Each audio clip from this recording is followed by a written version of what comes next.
उद्धव ठाकरे हे सतत ते सांगतात की ते हिंदुत्व खरं नव्हे आणि ते पुन्हा एकदा काल त्यांनी हे रिपीट केलं कालच्या कार्यक्रमामध्ये.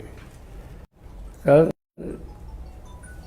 दोघांनी जे कार्यक्रम घेतले ते बाळासाहेब ठाकरेंचं स्मरण करते आणि बाळासाहेब ठाकरेंचं स्मरण करण्याचा अधिकार आपला आहे असं दोघांनाही वाटतं आणि त्याची प्रसिद्धी काल आपण पाहिली. पण लोकांची उपस्थिती पाहिली तर उद्धव ठाकरेंच्या सभेला उपस्थिती अधिक होती असं प्राथमिकदृष्ट्या दिसतं.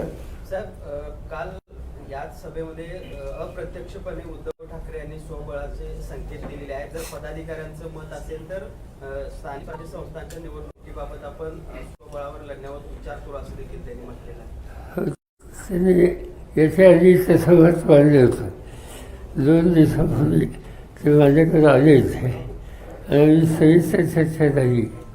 त्याच्यामध्ये त्यांची जे काही काल त्यांनी सांगितलं तसं त्यांचं मत आहे. पण त्याच्यासाठी एकदम टोकाची भूमिका त्यांच्याकडून घेतली जाईल असं मला वाटत नाही.